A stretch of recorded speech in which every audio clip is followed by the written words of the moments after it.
सच्चे दरबार की जय। भक्तजनों, आप जानते हैं हम कब कब भगवत जवे बस करा दुआवा में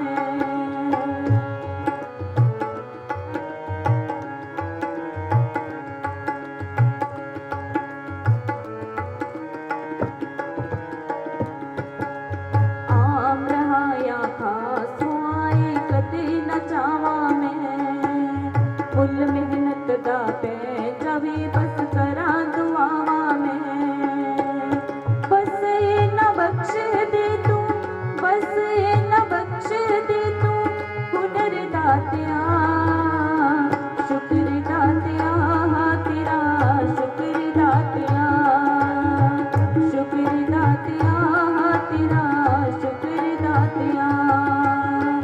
जिंदगी रही है, जिंदगी रही है गुजर दातिया, शुक्र दातिया तेरा, शुक्र दातिया, शुक्र दातिया तेरा, शुक्र दातिया, शुक्र दातिया तेरा, शुक्र दातिया तेरा, शुक्र दातिया तेरा, शुक्र दातिया तेरा, शुक्र दातिया। हुआ और सैन नाई को याद आया कि मुझे तो राजा के महल में जाना था। मैं तो अपना कार्य भूल गया और अब तो राजा मुझे दंड देगा और शायद हो सकता है कि मुझे अपनी नौकरी से वो निकाल दे। और जिस समय शाम के समय सैन नाई अपना सारा सामान लेकर राजमहल में पहुंचे तो जिसमें बाहर जो पहरेदार खड़ा है उसने देखा, उसने कहा सैन, अभी सुबह तो तुम आए थे और शाम को फिर से आ गए, क्या हुआ, काम पूरा नहीं हुआ था? तो सैन ने कहा सुबह सुबह तो मैं आया ही नहीं, लगता है आप मेरे साथ उपहास कर रहे हैं। तो जिस समय पहरेदार ने सुना तो कहने लगा मैं उपहास नहीं कर रहा, उपहास तो तुम कर रहे हो क्योंकि सुबह तुम ही तो आए थे राजा की मालिश करने के लिए। और जिस समय आज सैन ने सुना, अंदर गया तो मन में एक डर था कि आज राजा मुझे दंड देगा क्योंकि मैं बिना बताए आज उसकी सेवा में नहीं आया, उपस्थित नहीं हुआ। और क्या हुआ, जिस समय आज वह सैन राजा के दरबार में उपस्थित हुआ तो राजा सैन को देखकर इतना प्रसन्न हुआ, इतना प्रसन्न कि उसने अपने कंठ में से एक मोतियों का हार निकाला और सैन के हाथ में रख दिया। जैसे वो हार सैन के हाथ में रखा तो सैन और डर गया कि लगता है राजा अब मुझे दंड देने वाला है, इसलिए मुझसे उपहास कर रहे हैं पहले। और क्या होता है कि जिस समय उन्होंने देखा कि राजा का मुख अभी भी प्रसन्न है, राजा कहने लगा सैन, तुमने जो सुबह मेरी सेवा की, मेरी मालिश की, वो इतनी अच्छी की कि मुझे आनंद ही आ गया, लगा कि जैसे शरीर के सारे कष्ट, सारे रोग ही मिट गए हों। सैन कहने लगा महाराज उपहास कर रहे हैं इस निर्धन के साथ, क्योंकि मैं तो सुबह आया ही नहीं, मेरे घर में तो संत समाज आए हुए थे, उनकी सेवा में मैं इतना लीन हो गया कि आपके दरबार में आना भूल गया। राजा ने कहा उपहास मैं नहीं कर रहा, उपहास तुम कर रही हो, क्योंकि तुम ही तो सुबह आए थे, तुमने तो मेरी मालिश की थी। अब सैन को यह समझते देर ना लगी कि जिस संत सतगुरु की मैंने सेवा की, जिस भगवान की मैंने सेवा की है, मेरी लाज बचाने के लिए वो स्वयं आया, मेरा रूप बनाकर आया और मेरी लाज बचा गया। तो उस समय वो सैन क्या करते हैं, वो मोतियों का हार वापस राजा को लौटाते हैं और कहते हैं अपने सतगुरु के ऊपर पूर्ण विश्वास होता है तो सतगुरु भी पल पल हर स्थान पर, हर जगह पर अपने भक्त की रक्षा करते हैं और उसकी लाज बचाया करते हैं। और इसलिए महापुरुष भी लिखते हैं कि लख खुशियां पातशाहियां जिस सतगुरु नजर करे। अगर उस सतगुरु की नजर, उसकी कृपा दृष्टि हमारे ऊपर है तो सब खुशियां हमारे जीवन में अपने आप ही आ जाया करती हैं। तो किस प्रकार से हम भी विश्वास को दृढ़ कर पाए, हम भी अपना सब कुछ गुरु के चरणों में, भगवान के चरणों में रख कर चलें, कैसे हो सकता है, इन विचारों को आगे सुनेंगे। आइए साथ साथ में भजन। जय बोलिए सियापति रामचंद्र भगवान की, सच्चे दरबार की। हेलो हेलो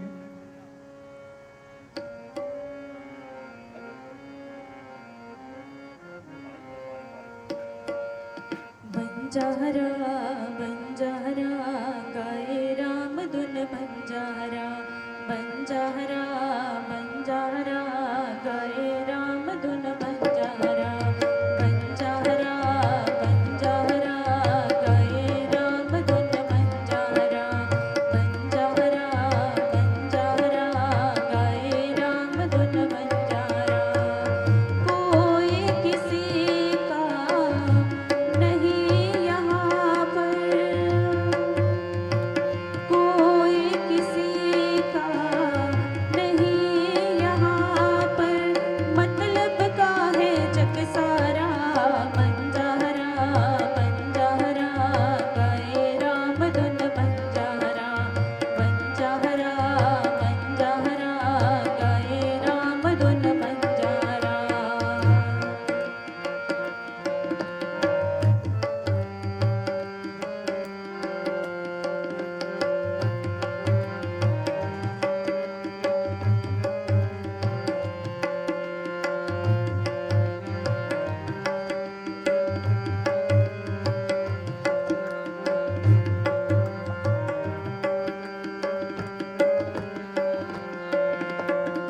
चले और कपट से तूने पाया है जोड़ी फिर भी ये ठगनी तुझको लगती है थोड़ी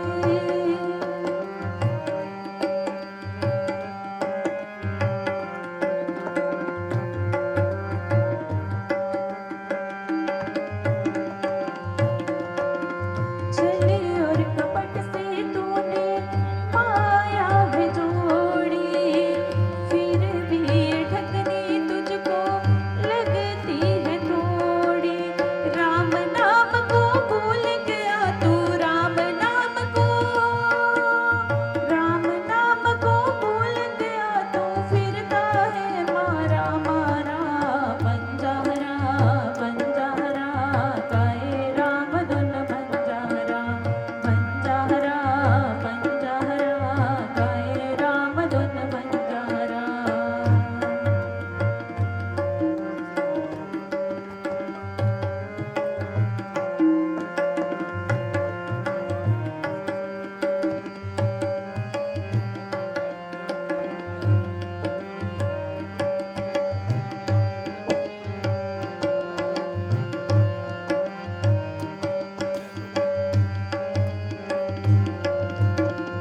राम पे तू विश्वास कर ऐसे राम पे तू विश्वास कर ऐसे बालक को माता पर हो जैसे बालक को माता पर हो जैसे श्रद्धा और विश्वास करो तुम श्रद्धा और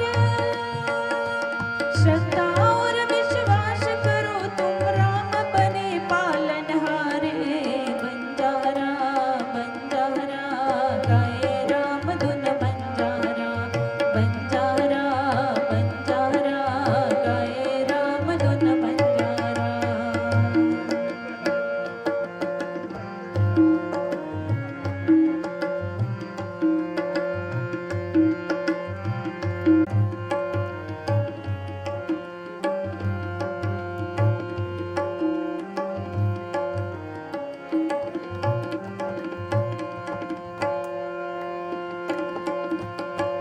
राम नाम तूने जो कोई गावे राम नाम तूने जो कोई गावे जन्म मरण से मुक्ति पावे जन्म मरण से मुक्ति पावे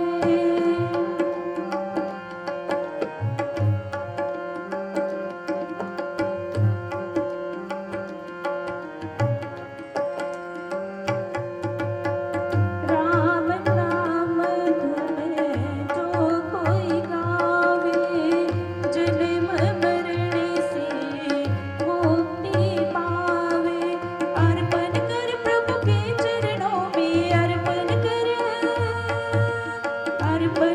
प्रभु के चरणों में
जीवन में आगमन होता है तो वो उसे जगाया करते हैं।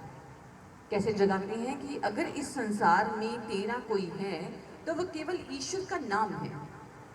अगर तू ईश्वर के नाम के साथ अपने आप को लगा के रखेगा तो सदा सुखी रहेगा। क्योंकि संसार क्या है? संसार चिंताओं का घर है। संसार में हर समय कोई ना कोई मुश्किल, कोई ना कोई स्ट्रगल, संघर्ष चलता ही रहता है। परंतु जब संत सतगुरु का कहा मानकर हम उस नाम के साथ अपने मन को लगाकर रखते हैं तो चिंताएं मिट जाया करती हैं, चिंताओं का हल मिल जाया करता है, उनका समाधान प्राप्त हो जाता है। इसके विषय में महापुरुष लिखते हैं, कहते कि चिंता कैसी होती है? कहते चिंता इतनी भयानक है कि जिसके द्वारा रूप, रंग और विवेक समाप्त हो जाता है। आप जानते ही हैं, अगर किसी को चिंता अधिक हो तो हम कहते हैं ना कि इसके चेहरे से पता लग रहा है कि टेंशन बहुत है। उसके चेहरे से पता लगने लग जाता है कि चिंता बहुत बढ़ गई है, क्योंकि विवेक मिट जाता है, रूप और रंग चला जाता है। ऐसी होती है चिंता। पर इन चिंताओं का हरण केवल भगवान के चरणों में इस मन को लगाकर ही हो सकता है। एक बार एक व्यक्ति एक संत के पास गया और कहने लगा, महाराज परेशानियां बहुत हैं, बहुत प्रयास करता हूं कि परेशान ना रहूं, क्योंकि परेशानी में रहने से रोग बढ़ते हैं, और सोचता हूं कि परेशान ना हूं, ना सोचूं, पर मेरे वश में नहीं है, चिंता फिर भी हो जाती है। तो संत ने क्या किया? एक मुट्ठी भर के नमक लिया, एक गिलास पानी में उसको डाल दिया, घोल दिया, कहा बेटे इसको पियो। तो अब उस व्यक्ति को लगा शायद कोई हल मिलने वाला है। उसने क्या किया? जैसे इस पानी को पिया तो पी नहीं पाया कि वो इतना खारा था पानी, एक घूंट भी अंदर नहीं निकल पाया। कहने लगा, महाराज इस पानी को मैं पी नहीं सकता। अब उन संतों ने क्या किया? एक मुट्ठी नमक लिया और पास जो नदी बह रही थी ना, उसमें डाल दिया। अब उसमें से एक गिलास पानी को भरा और कहा कि इसको पियो। उस व्यक्ति ने जैसे इस पानी को मुख से लगाया तो पूरा गिलास पानी उसने पी लिया। कहते महाराज ये तो आसानी से पिया गया। तो महापुरुष कहने लगे, ऐसे ही चिंताएं भी इतनी खारी हैं, स्वयं प्रयास करोगे इनको हल करने का तो निकल नहीं पाओगे, हल नहीं निकल पाएगा। परंतु वो ईश्वर एक ऐसा सागर है, जब अपनी मुट्ठी भर चिंताएं उसमें डाल देते हैं तो फिर वो सब कुछ कर सकता है, उसका हल निकाल सकता है। वो आपको परेशान नहीं करेंगे। परेशानियां एक बार अपना मन, अपने विचार, अपने सतगुरु को, अपने भगवान को अर्पित कर कर तो देखिए, समाधान अवश्य मिला करता है। एक बार भगवान कृष्ण यमुना नदी के किनारे खड़े हुए थे तो उनके पांव पर धूली लग गई। तो जब राधिका रानी ने उनके चरणों में धूली को लगे देखा तो कहा कि प्रभु अपने चरणों को साफ कर लीजिए। प्रभु ने सुना पर नहीं किया। राधिका ने फिर कहा, प्रभु अपने चरणों में लगी हुई इस माटी को साफ कर लीजिए। प्रभु ने फिर भी सुनकर अनसुना कर दिया। तो राधिका ने कहा कि प्रभु क्या मैं आपके चरणों की धूली को साफ कर दूं? तो प्रभु ने मुस्कुराते कहा, नहीं करना साफ, क्योंकि जो मेरे चरणों में अपने आप को अर्पित कर देता है उसको मैं कभी भी अपने चरणों से दूर नहीं करता हूँ, सदा अपनी शरण में, अपने चरणों में रखता हूँ। इसलिए इसको दूर नहीं करना है, इसको मेरा सहारा, मेरा ही आसरा है। तो भक्तजनों क्यों ना जो टेंशन हमने अपने जीवन में पाल रखी है उसको भगवान के चरणों में अर्पित कर दें, क्योंकि उससे फिर रोगों से मुक्ति मिलेगी, परेशानियों से मुक्ति मिलेगी, जीवन फूल के समान हल्का हो जाएगा। क्योंकि आप जानते हैं कि अगर लाभ है तो उसके ऑपोजिट हानि भी है, अगर सुख है तो उसके ऑपोजिट दुख भी है, अगर सुबह है तो उसके ऑपोजिट शाम भी है, धूप है तो छाया भी है। परंतु जहाँ पर आनंद है तो उसका ऑपोजिट, उसका विपरीत कुछ भी नहीं है, बल्कि आनंद मिलने पर उसमें बढ़ोतरी होगी, परम आनंद की प्राप्ति हो जाएगी। बस उसे ही हमने प्राप्त करना है। तो आइए कैसे उस परम आनंद को अपने जीवन में प्राप्त करें, जिस पर पूर्ण विश्वास हो जाए और फिर कहीं भी चले कोई डर ना रहे, कोई भी कार्य करें यह पता हो कि ईश्वर हमारे साथ है।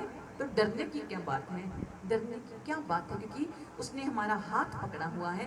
तो ये कैसे संभव है, इन विचारों को आगे सुनते हैं। आइए उससे पहले और भजन। बोले श्री सतगुरु महाराज जी की जय, सच्चे दरबार की जय, सियावर रामचंद्र भगवान की जय।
काल गाए हम, हरि में रम जाए हम।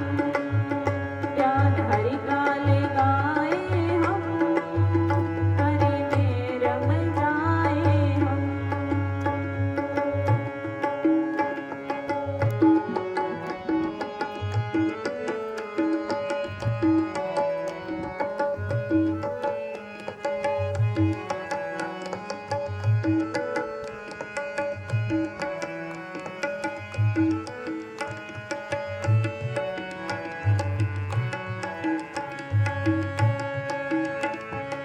वाला दाता एक राम है, भक्तों का मन मंदिर तेरा ही धाम है।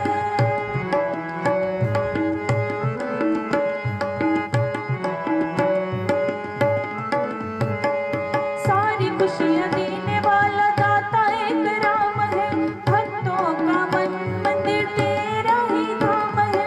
भक्तों का मन मंदिर तेरा ही धाम है। धन्य जीवन बनाए हम, हरि में रम जाए हम।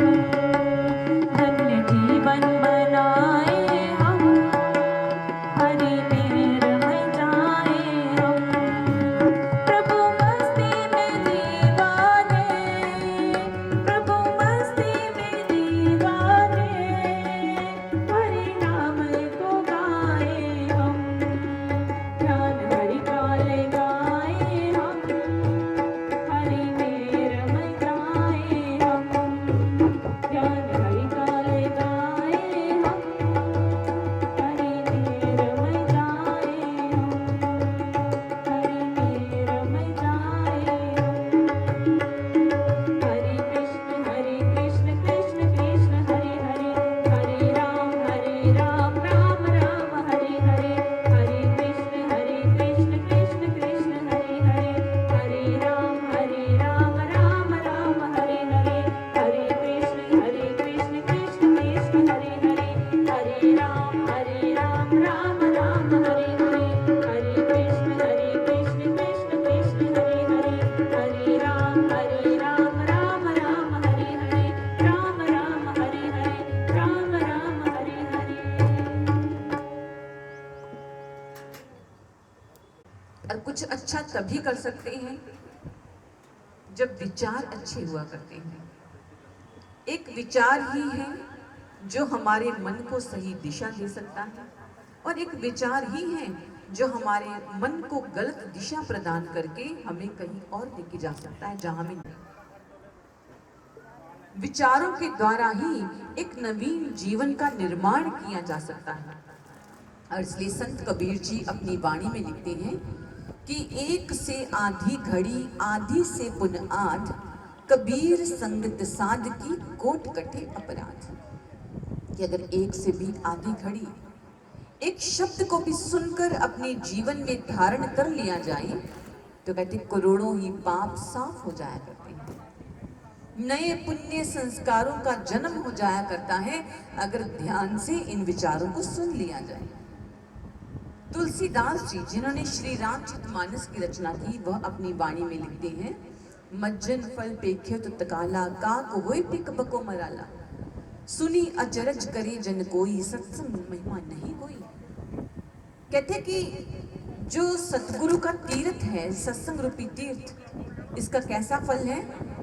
इसका फल अति शीघ्र मिलता है जो सत्संग को बड़े ध्यान से सुनता है। कहते फल ये है कि एक जो काग है वो कोयल बन जाता है और एक बगुला हंस बन जाता है। जब लोगों ने ये सुना तो कहने लगे कि महात्मा ये कैसे हो सकता है कि एक काग कोयल बन जाए और एक बगुला हंस बन जाए, वो भी सत्संग सुनकर।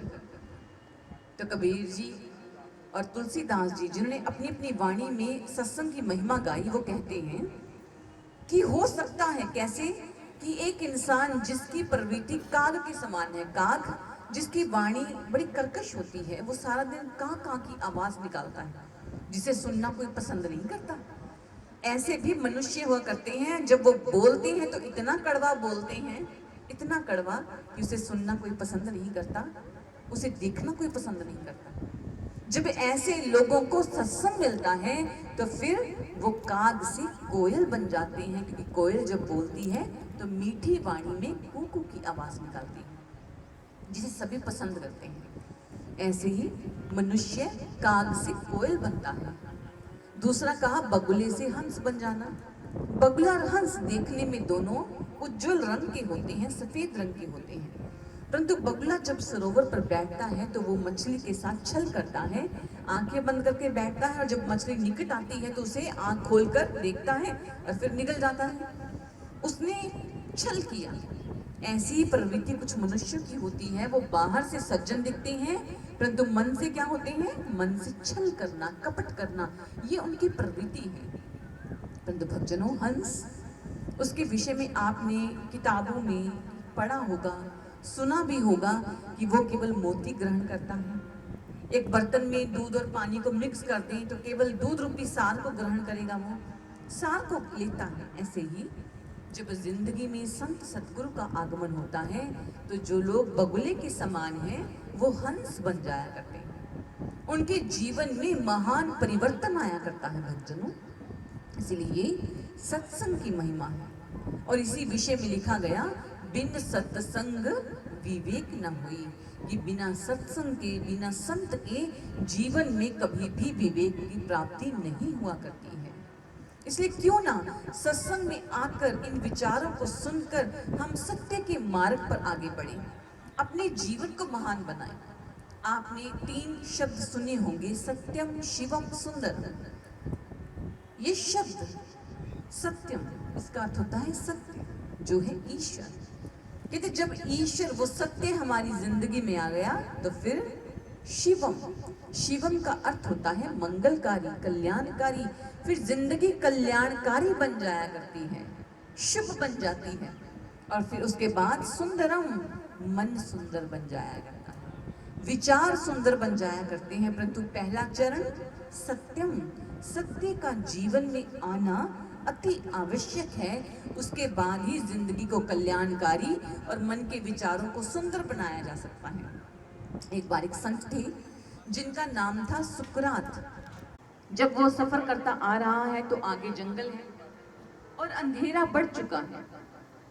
तो अब उसने सोचा कि अगर ऐसे चलता रहा तो आगे जंगल में हिंसक पशु होंगे, तो वो मुझे नुकसान भी पहुंचा सकते हैं, इसलिए आगे बढ़ना ठीक नहीं, अंधेरा हो रहा है।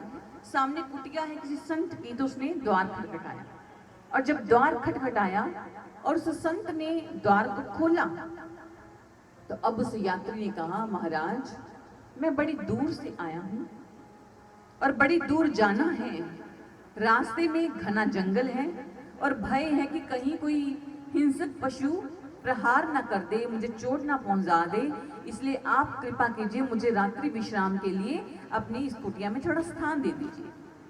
और जिसमें उसने प्रार्थना की तो क्या हुआ कि उन महाराज ने अपनी कुटिया में उस यात्री को स्थान दे दिया।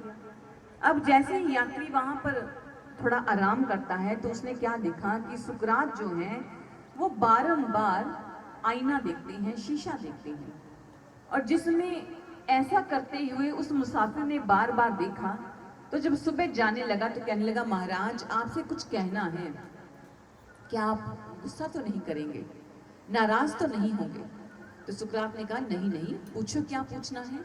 तो उस समय उस मुसाफिर ने कहा, महाराज मैंने देखा, मैंने नोटिस किया कि आप बहुत बार आईना देखते हैं। आईना तो सभी देखते हैं, आप भी आए थे ना घर से जब, तो आपने भी आईना देखा होगा तैयार होने के बाद। कहीं बाहर जाते हैं आईना देखते हैं कि सब ठीक है, कुछ लगा तो नहीं हुआ, सब ठीक है, कहीं जाना है हमने बाहर। कहते आईना तो सभी देखते हैं, परंतु मैंने आपको देखा कि आप बार बार देखते हैं, जबकि भगवान ने आपको सुंदर नहीं बनाया है। उनके चेहरे पर दाग थे और कुरूप थे वो देखने में, तो आपको भगवान ने सुंदर नहीं बनाया, परंतु फिर भी बार बार आईना देखना, तो क्या इससे आत्मग्लानि पैदा नहीं होती? भगवान के लिए शिकवा पैदा नहीं होता कि भगवान ने मुझे सुंदर नहीं बनाया? तो यह सुनकर सुकरात हंसने लगे, कहने लगे, तुम जानना चाहते हो कि मैं बार बार आईना क्यों देखता हूँ? कहते जी बिल्कुल, समझना चाहता हूँ, पूछना चाहता हूँ। तो सुकरात कहने लगे, मैं आईना इसीलिए देखता हूँ ताकि मुझे याद रहे कि मैं दिखने में सुंदर नहीं हूँ, पर मैंने अपने मन और विचारों को इतना सुंदर बनाना है कि उसके सामने शरीर की कुरूपता गौण हो जाए, समाप्त हो जाए।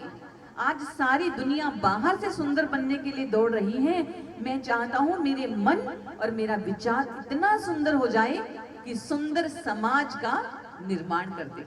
देखिए कितने शुभ विचार।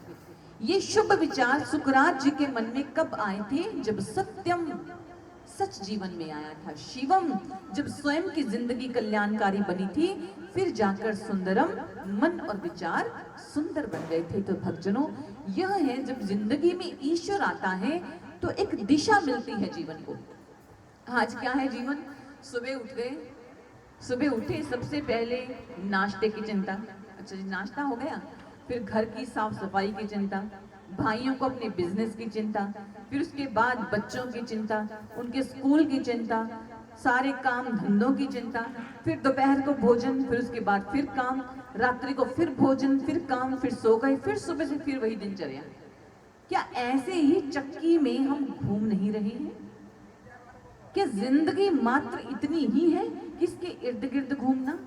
क्या भगवान ने मात्र यही करने के लिए हमें संसार में भेजा है, या कुछ अन्य भी है जो छूट गया है, जो हम भूल गए हैं? कुछ तो ऐसा है, और वो क्या भूल गए हैं? वो है ईश्वर को भूल गए हैं।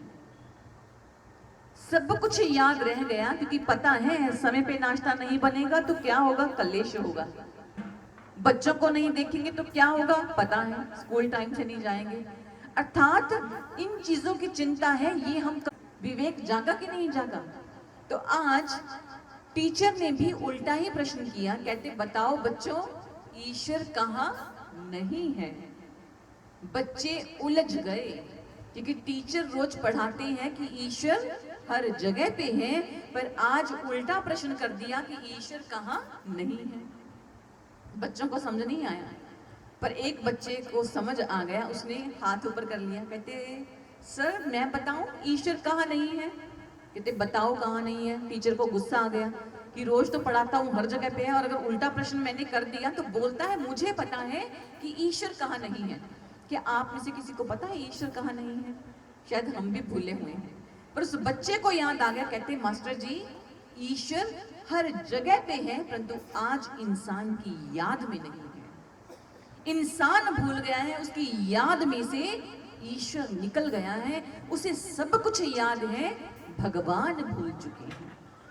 भक्तजनों, यह स्थिति हमारी हो गई, और इसीलिए किसी कवि को लिखना पड़ा कि याद है तो आबाद है, भूला है तो बर्बाद है। सब कुछ व्यर्थ है अगर देने वाले को भूल गए। आबाद तब है जब उसे याद रखते हैं। और संत कबीर जी, उनको यह बात भली प्रकार से याद थी, उन्हें भली प्रकार से अपने भगवान के ऊपर विश्वास था। संत कबीर जी जो एक ब्रह्म ज्ञानी संत हुए हैं, अपने प्रभु की आराधना करना, सुमिरन साधना करना, यही उनका जीवन था। वह सूत को काटते थे तब भी श्वास श्वास से प्रभु का नाम लेते थे। हर काम को करते वक्त चिंतन मनन भगवान में लगा रहता था। क्या हुआ उनके घर में भी, जैसे आज यहाँ पर एक उत्सव है, आज उनके घर में भी एक उत्सव मनाया जाना था। वो कौन सा उत्सव? उनकी जो बेटी थी कमाली, उसका विवाह होना था। और माँ ने आकर कबीर जी से कहा कि कबीर तेरी बेटी बड़ी हो गई है, जरा सोच, अब इसकी शादी के लिए कुछ कार्य करनी है, इसीलिए अब थोड़ी कमाई कर। सारा दिन बस प्रभु का नाम लेता है, ऐसे काम नहीं बनने वाला, इसलिए अब कुछ करना होगा। और क्या किया, माँ ने कमरे में से एक थान को निकाला, सूती कपड़े का थान है, और कहा कबीर जाओ इसे बाजार में बेच कर आओ, इससे जो पैसे मिलेंगे उससे घर का राशन लेकर आना, बच्चों के लिए अच्छे कपड़े लेकर आना, और जो तूने भी ये चोला पहना हुआ है ना फटा पुराना, ये छोड़कर नए कपड़े लेकर आना अपने लिए। और जिस समय आज माँ ने ऐसा कहा तो कबीर जी देख रहे हैं कि आज माँ क्रोधित है, नाराज है, इसलिए कबीर जी चल पड़े। और जब चल पड़े वो सूती कपड़े का थान लेकर, तो अभी घर से ही बाहर निकले थे तो भगवान वेश बदलकर एक संत का रूप धारण करके कबीर जी के सामने आ गए। कहने लगे क्या आप जानते हैं कबीर का घर कहाँ पे है? तो कबीर जी स्वयं जो खड़े थे वहां पर कहने लगे महाराज आपने कबीर जी के घर क्यों जाना है? तो संत ने कहा, मैंने सुना है कबीर बहुत दानी है, सबका बहुत आदर सम्मान करता है। मुझे आज थोड़ी से कपड़े की जरूरत है, इसलिए इच्छा थी कि कबीर के घर ही चला जाऊं, वहां से तो सब कुछ मिलता है। और जब आज संत ने ऐसा कहा तो कबीर सोचने लगे कि आज माँ नाराज बहुत है और कहीं मेरा नाम लेकर ये संत वहां चले गए और माँ ने इनको अपशब्द बोल दिए तो संतों का अपमान हो जाएगा। इसीलिए क्या कहते हैं कि महाराज आप कबीर के घर क्यों जाना, बताइए आपको कपड़ा चाहिए, कपड़ा मैं देता हूं आपको। तो उसी समय संत कबीर जी ने उसी सूती कपड़े के थान में से उन महापुरुषों के लिए एक चोले का कपड़ा फाड़ कर उन्हें दे दिया। और जब उस संत ने उस कपड़े को लिया तो कहने लगे, नहीं नहीं, मुझे तो कबीर के घर का रास्ता बताओ, कहाँ है उनका घर। तो कबीर जी जो स्वयं वहां पर खड़े थे कहने लगे, अच्छा क्या हुआ, आपको क्या चाहिए। तो संत ने कहा, कपड़ा इतना इतना नहीं चलेगा, और कपड़ा चाहिए। कहते कितना चाहिए, कहते जी पूरा थान ही चाहिए। तो अब क्या हुआ, कबीर जी ने जब देखा कि संत महाराज तो पूरा थान मांग रहे हैं, तो आज पूरा का पूरा थान ही उन्होंने संतों को दान कर दिया। जो उनकी संपत्ति थी, जिसको बेचकर पैसा इकट्ठा करना था, वो ही संत को दे दिया। संत कौन थे, भगवान ही तो आए थे, देख रहे थे क्या करता है, क्या करता है ये, और जिसमें थान दे दिया। अब कबीर जी सोचने लगे कि माँ को मुंह क्या दिखाऊंगा। माँ ने कहा था कपड़ा बेचकर पैसा लेके आना, क्योंकि कमाली का विवाह करना है, थोड़े अच्छे कपड़े खरीदने हैं और लोगों को भोजन भी करवाना है। अब घर क्या मुंह लेकर जाऊं, इसीलिए गंगा किनारे चले गए और ध्यान में बैठ गए। कहने लगे, प्रभु मैंने अपने जीवन में जितने भी कार्य किए हैं ना, तेरा नाम लेकर किए हैं। तूने हर क्षण, हर समय, हर स्थान पर मेरी लाज बचाई है प्रभु, आज मेरी लाज बचा लेना, वरना लोग कहेंगे कबीर झूठ बोलता है कि भगवान सबकी लाज बचाता है। लोग कहेंगे कबीर सदा असत्य वादन करता रहा कि भगवान सबके साथ है। मेरी लाज बचा लेना प्रभु, मेरी लाज बचा लेना। वही ध्यान में बैठ गए, आंखों से आंसू बहते रहे।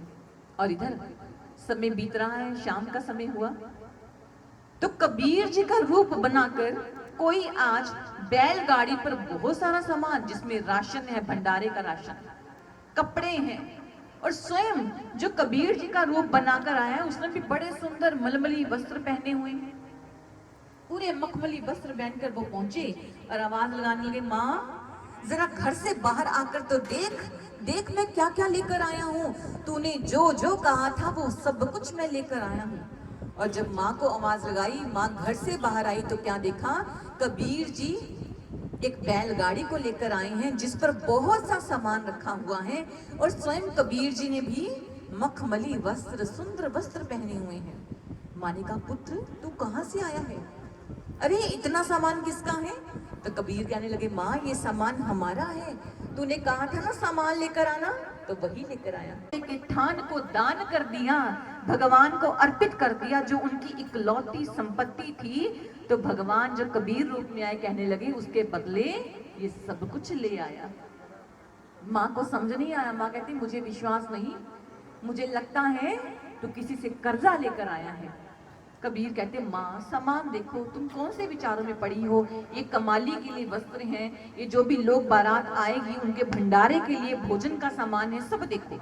माँ बड़ी प्रसन्न, पकवान बनाए गए और स्वयं कबीर आज सभी को भोजन करवा रहे हैं, सबके आगे से झूठी पतलों को उठा रहे हैं, इतने काम कर रहे हैं जो आज तक माँ ने पहले कबीर को करते हुए नहीं देखा था। इतने काम, सबको भोजन करवाया, और जो भी भोजन करके जाता, व्यवस्था को देखता, वो किसकी वाह वाह करता, कबीर की वाह वाह करता कि कबीर ने तो बहुत अच्छा किया, अपनी बेटी के विवाह पे इतने अरेंजमेंट्स, इतने इंतजाम किए उसने। सभी बड़े प्रसन्न। और कहते जब सभी वाह वाह करते हुए जा रहे थे तो अब कबीर बैठे हैं एक स्थान पर, और रिश्तेदारों ने कबीर की माँ को कहा कि विवाह तो अच्छे से हो गया, भंडारा भी अच्छे से, शंका पैदा कर दिया कि कबीर ने कर्जा लिया है किसी से। अब जब माँ ने देखा सभी काम हो गए तो माँ कबीर जी के कक्ष में गई। कबीर बैठे हुए हैं तो माँ ने पूछा, बेटे मैं तेरी माँ हूँ, तेरा कर्जा मेरा कर्जा है, तेरी परेशानी मेरी परेशानी है। मुझे बता बेटे, सच बता, तूने इस विवाह के लिए, इस भंडारे के लिए पैसा किससे लिया? तो कबीर कहने लगे, माँ मैं बहुत थक गया, क्या अभी मैं आराम कर लूं? सुबह उठकर तेरे हर प्रश्न का उत्तर दूंगा। तो माँ ने कहा, ठीक है पुत्र, सुबह मुझे बताना है, सच बताना है। अब कबीर सो गए, माँ उनके कमरे से बाहर चली गई। और जब सुबह माँ कबीर के कमरे में आई अपने पुत्र को मिलने के लिए, तो कबीर आज अपने कमरे में नहीं थे। माँ ने पूरे घर में ढूंढा, कबीर घर में भी नहीं थे। पूरे गांव में ढूंढ रही है, घर घर जाकर पूछ रही है कि किसी ने मेरे कबीर को देखा? कबीर नहीं मिल रहे आज। माँ को गुस्सा आया अपने रिश्तेदारों पे, क्योंकि उनके कहने पर अपने बेटे से पूछने गई थी कर्जा किससे लिया। सोचने लगी, मेरा बेटा इतना थका हुआ था और उसको पूछ रही थी, बता कर्जा किससे लिया। लगता है नाराज होके घर छोड़कर चला गया। ढूंढने लगी, सुबह से शाम हो गई। ढूंढते ढूंढते उसको याद आया कि जब भी कबीर को एकांत चाहिए होता था, वो कहाँ जाता था? गंगा के किनारे जाता था। ढूंढने जब गंगा के किनारे गई तो क्या देखा? कबीर जी गंगा के किनारे आसन लगाकर ध्यान में बैठे हुए थे, आंखों में अश्रु बह रहे हैं। तो माँ ने आकर वहीं पर अपने कबीर को गले लगा लिया। कहने लगी, पुत्र नाराज होकर यहाँ आकर बैठ गया? अरे माँ से कभी इतना नाराज होते हैं? ऐसे क्रोध नहीं करते। तो कबीर ने आंखें खोली, देखा माँ है। माँ ये क्या कह रही है? कहने लगी, माँ नाराज, मैं आपसे नाराज क्यों होऊंगा? तो माँ ने कहा, पुत्र मैंने तुझे पूछा था ना कि कर्जा किससे लिया, काम कैसे हो गई, इसलिए तू नाराज होकर आ गया। तो कबीर कहने लगी, माँ मैंने कर्जा लिया? कौन से काम की बात करती हो? तो माँ ने सारी घटना बताई कि ऐसे बेटी का विवाह हो गया, भंडारा हुआ, लोगों ने प्रशंसा की। तुझे कुछ याद नहीं? कबीर कहने लगे, माँ मैंने जब वो सूती थान, कपड़े का थान जब मैंने संतों को दान कर दिया, उसके बाद तो मुझे भय था कि मैं कौन सा मुख लेके तेरे सामने जाऊं। मैं तो घर आया ही नहीं, ये काम कैसे हो गए मुझे कुछ नहीं पता। अब माँ की आंखों से आंसू बहने लगे, कबीर जी की आंखों से आंसू बहने लगे, क्योंकि पता चल गया काम कौन करवा कर गया था? वो ईश्वर, वो संत सतगुरु ही तो सारे कार्य पूरे करवा कर गया। भेष बदल कर आया, आज समझ आ गई। और जब वापस जाने लगे तो रास्ते में जो लोग मिलते कबीर जी की वाह वाह करते, क्या काम किया, कितना अच्छा विवाह हुआ। और आज कबीर जी आंखों में अश्रु भरते हुए अपने घर की तरफ बढ़ने लगे और भगवान को याद करते हैं, भगवान सच में जो तुझे सच्चे मन से याद करता है, जो अपने सतगुरु के ऊपर सच्चे मन से विश्वास करता है, तो वो सतगुरु अपने भक्त के सभी कार्य अपने आप संपूर्ण कर दिया करता है। भक्तजनों विचार कीजिए, हम भी उसी संसार में ही रहते हैं जिस संसार में भक्त कबीर जी, संत महापुरुष, ईश्वर जिस धरा पर आए थे, हम भी उस संसार में रहते हैं। ये परेशानी, स्ट्रगल, समस्या, कार्य सभी की जिंदगी में है, पर अगर दृढ़ विश्वास है तो फिर सभी कार्य सफल हो जाते हैं, सुंदर हो जाया करते हैं, सार्थक हो जाया करते हैं। बस अपने सतगुरु पर विश्वास रखा जाए। पर किस सतगुरु की बात की गई? जिस पर हमने विश्वास करना है, जो अपने भक्तों की हर जगह पे लाज रखता है। वो कौन सतगुरु है? वो सतगुरु जिसकी महिमा सभी ग्रंथों में गाई गई है कि पूरे गुर का सुन उपदेश, पार ब्रह्म निकट कर पेख। पूर्ण महापुरुष सबसे पहले हमें उपदेश सुनाते हैं, सत्संग सुनाते हैं, उसके पश्चात उस ईश्वर का दर्शन घट में करवा दिया करते हैं। ये उस सतगुरु की महिमा है। संत संग अंतर प्रभ डीठा, नाम प्रभु का लागा मीठा। संत का संग किया तो प्रभु का नाम मीठा लगने लगा, क्योंकि सबसे पहले प्रभु का दर्शन घट में कर लिया, फिर जब उसका ध्यान किया तो उसका नाम मीठा लगा। उसके मार्ग पर चलने को इच्छा हुई, क्योंकि मैंने उसको अपने घट में देख लिया। ये उस सतगुरु की महिमा गाई गई है। और यह भी कहा गया कि जब तक सतगुरु जिंदगी में ना आए तो जिंदगी क्या है? बिन सतगुरु सब जग बौराना, मनमुख अंधा शब्द न जाने, झूठे परम पुलाना। बिना सतगुरु के सारा संसार एक बावरे इंसान के समान है, जिसको समझ ही नहीं आती क्या करूं क्या ना करूं, ये सही है ये गलत है, दुविधाएं, भ्रम, टूटते नहीं हैं। जब सतगुरु जिंदगी में आता है तो सारे भ्रम छट जाया करते हैं, सारी दुविधाएं मिट जाती हैं, हर प्रश्न का उत्तर मिल जाता है, हर पहेली का हल अंतर में ही मिल जाया करता है। बाहर से नहीं, अंतर से हल मिलेगा।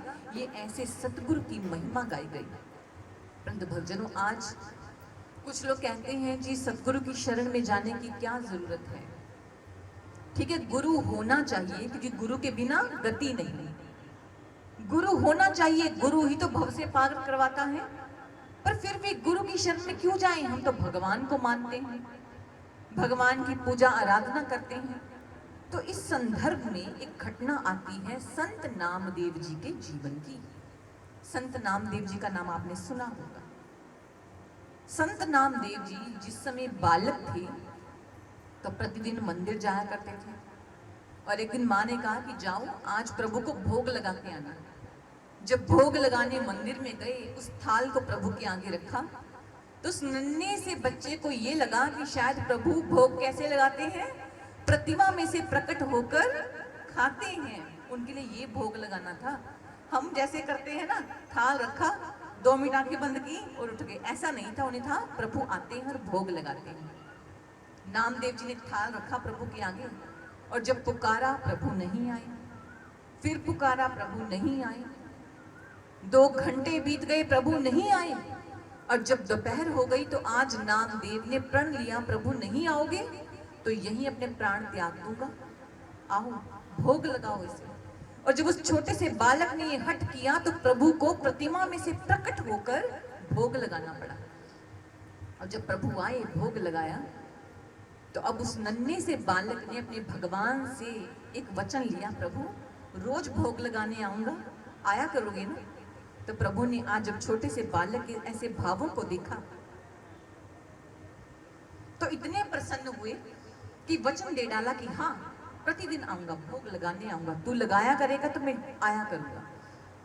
तब क्या हुआ, नामदेव प्रतिदिन भोग लगाते और प्रभु आकर उसको ग्रहण करते। ऐसे दिन बीतते गए, नामदेव बड़े हो गए, और जब भी पुकारते प्रभु को तो प्रभु प्रतिमा में से प्रकट होकर दर्शन देते।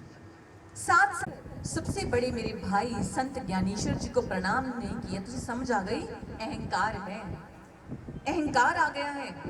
तो अब ज्ञानेश्वर जी ने नामदेव जी को कहा कि अगले महीने हमारे मंदिर में एकादशी के दिन भजन कीर्तन होगा, क्या आप आएंगे? सभी ब्रह्मज्ञानी संत वहां पर इकट्ठे होंगे तो आप भी जरूर आना। तो नामदेव जी ने हाँ कह दी। और जब मंदिर में सभी संत भक्त इकट्ठा हुए, भजन कीर्तन चल रहा था, तो वहां पर एक कुम्हार आए जिनका नाम था गोरा कुम्हार। उनके हाथ में एक छड़ी थी। तो मुक्ताबाई ने पूछा, काका, गोरा काका, इस छड़ी से क्या करते हो? तो गोरा कुम्हार ने कहा, बेटी इस छड़ी से मैं घड़ों की परख करता हूँ कि घड़ा कच्चा है कि घड़ा पक्का। तो मुक्ताबाई ने हंसते हुए कहा कि बाबा फिर इस छड़ी से हमारी परख भी करो कि हम भी भगवान के क्या है, घड़े हैं, कच्चे हैं कि पक्के हैं, इस छड़ी से परख कीजिए आप। अब सभी हंसने लगे। अब गोरा काका अपनी छड़ी लेकर सबके पास जाते हैं, सभी को छड़ी लगाते हैं, कोई नाचने लगता है, कोई प्रभु का भजन गाने लगता है, कोई हंसने लगता है, सभी बड़े प्रसन्न। पर जब वो छड़ी लेकर गोरा काका आए नामदेव के पास तो वो था अहंकारी, जिसे आज की भाषा में बोलते हैं इगोइस्ट। जानते हैं इगोइस्ट कौन होता है? जो झुकता नहीं है, जिसका क्रोध चरम सीमा पर होता है, जिसे लगता है मैं हूं, सामने वाला तो कुछ भी नहीं है। ये आज की भाषा में इगोइस्ट, उस समय अहंकारी, ये एक ही चीज है। तब जैसे ही गोरा काका लेकर आए छड़ी तो नामदेव चिल्लाने लगा क्रोध में, कहते अरे क्या तुम लोगों को मैं घड़ा दिख रहा हूं? अरे मैं मानव हूं, मानव, और इस छड़ी से मेरी कैसे परख हो सकती है? तो जैसे ही गोरा काका ने सुना तो छड़ी तो लगा दी। छड़ी लगाई तो देखा नामदेव में अहंकार बहुत है, तो कहने लगे सभी तो पक्के हैं और ये नामदेव कच्चा है। और जैसे गोरा काका ने ये कहा तो नामदेव को फिर क्रोध आया, कहते हाँ हाँ मैं तो कच्चा घड़ा हूं, आप चाहो तो मुझे भट्टी में डालकर पका दो। और जिसमें ये कहा तो सभी हंसने लगे। तब नामदेव रुष्ट होकर आज प्रभु के मंदिर में आ गया और प्रभु को बुलाने लगा, प्रभु आइए आकर मुझे दर्शन दीजिए। और जब नामदेव ने प्रभु को पुकारा, प्रभु प्रकट हुए, तो प्रभु ने कहा, नामदेव क्या हुआ, क्यों पुकार रहे थे? तो नामदेव ने कहा, प्रभु आपके उन ब्रह्म ज्ञानी संतों ने मेरा अपमान किया। वो कह रहे थे मैं कच्चा घड़ा हूं।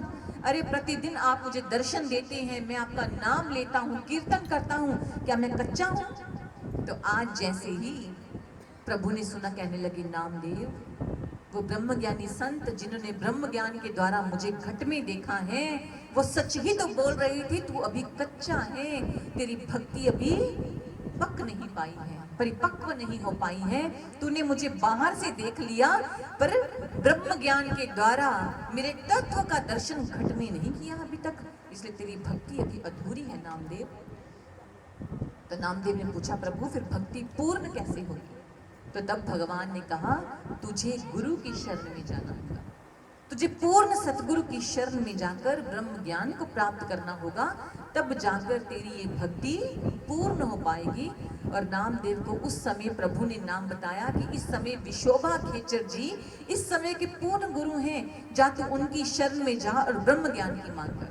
और भक्तजनों, नामदेव जी की गाथा बताती है कि जब नामदेव विशोभा खेचर जी की शरण में गए तो वहां जाकर उन्हें ब्रह्म ज्ञान मिला, और जब घट में ब्रह्म का दर्शन हुआ, वो नित्य ध्यान करने लगे, तो एक दिन प्रभु उनके सामने प्रकट हो गए, कहने लगे, नामदेव तू तो बदल गया, तू तो मुझे बुलाता ही नहीं।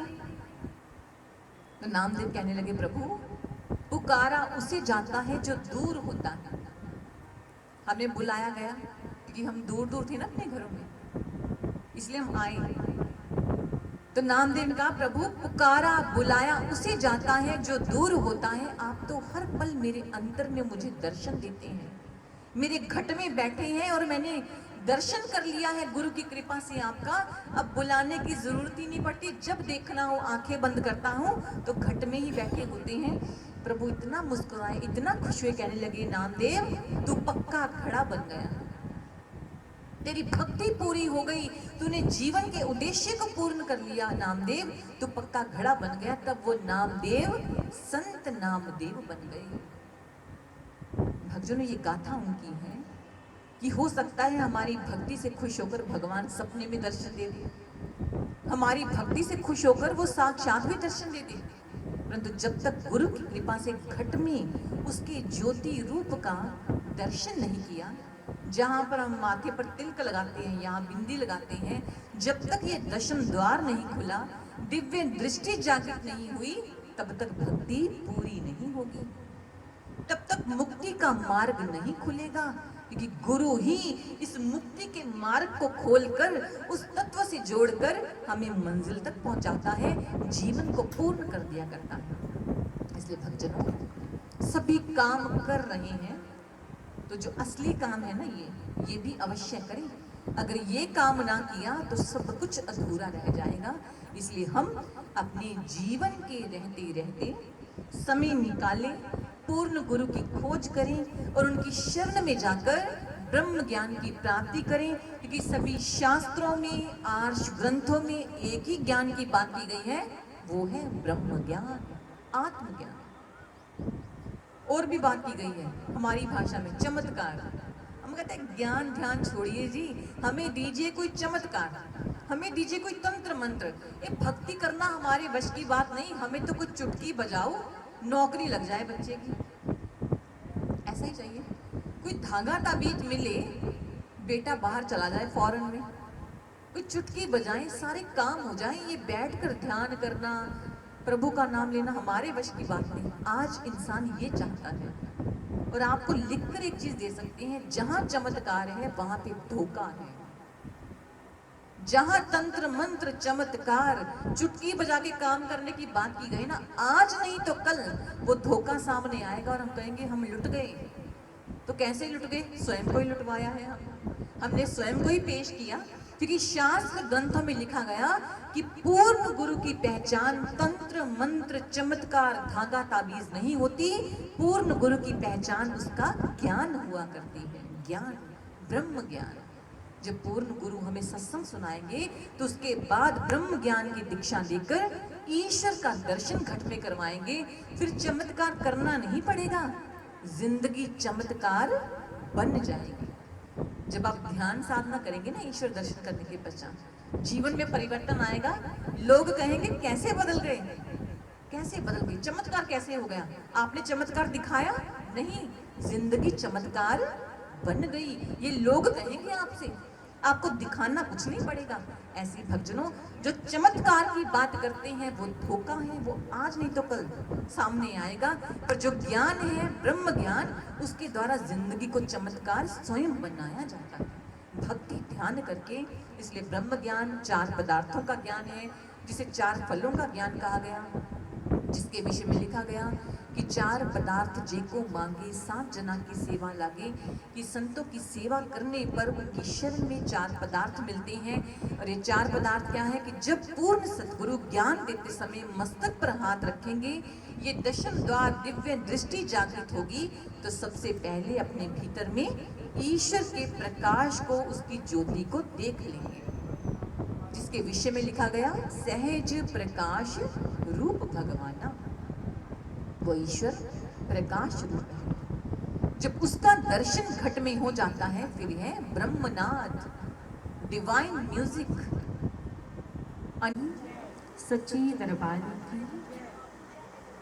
भक्तों, काफी लंबी से हम सभी सत्संग विचारों को श्रवण कर रहे थे, जिन विचारों का सार है, महापुरुष आदि गुरु शंकराचार्य जी कहते हैं जिंदगी में 3 चीजें बहुत दुर्लभ हैं। वो कहते हैं मनुष्यत्व, मुमुक्षुत्व और संत शरणागति। कहते ये 3 चीजें, मनुष्यत्व, इस मानव तन का मिलना बहुत सौभाग्य की बात है। दूसरी बात मुमुक्षुत्व, कहते उस मोक्ष की प्राप्ति करना भी बड़ी दुर्लभ है। और तीसरा है ऐसी संत की शरणागति जो आपको मोक्ष प्रदान करते, भाव आपका मिलन उस परमात्मा के साथ करवा दे इस जीवन के रहते रहते। ऐसी चीजें जिंदगी में दुर्लभ हैं। और इसकी और ऐसी ही गुरु महिमा से ओतप्रोत एक अंतिम भजन को भी श्रवण करेंगे, और साथ ही साथ जो प्रसाद है वो आप सबने ग्रहण करके ही जाना है। आए भजन को श्रवण करते हैं। बोलिए श्री सतगुरु महाराज जी की, सच्ची दरबार की, उमापति महादेव की।